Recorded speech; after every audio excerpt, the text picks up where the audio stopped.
Dobre, takže začínam prvé video zo série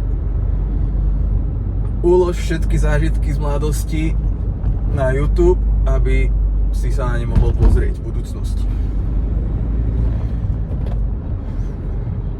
Keďže cvičím veľmi často, občas, tak bude to zväčša o cvičení. Teda nie zväčša, ale zo 100%. O cvičení a tak. Dnešný tréning je chrbát, čo znamená, že to bude boleť, ale bude to príjemná bolesť. Táto kamera v aute je ideálna na to, aby som mohol povedať všetko, čo mám na srdci. Dobre, takže dneska je tu chrbát. Uvidíme, aké cviky budú, ale určite tam bude kladka, pull downs with kladka a zhyby. No veď uvidíte sami.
Ešte raz, lebo sa mi zapla hudba. Takže posledný cvik, ktorý som nenatočil, boli skracovačky na kladke a veľmi dobrý cvik sú asistované zhyby na konci, ktoré ste videli, pretože keď už nevládzem spraviť ani jeden, tak na tom stroji spravím ďalších 20. A proste napumpujem ten sval najviac ako sa dá. To ma naučil sám Sulek a teraz som to zakomponoval do tréningu. Chcel by som, aby tieto videá obsahovali moje tréningy, ktoré si chcem zdokumentovať a taktiež možno niekoho niečo naučili v budúcnosti z toľkých informácií, čo som sa ja naučil doteraz. Alebo mi niekto povie, že robím všetko zlé a naučím sa niečo ja. Takže to bude asi zatiaľ všetko. Asi som toľko vecí, čo som chcel povedať, zabudol, ale to keď tak doplníme na budúce. Čaute.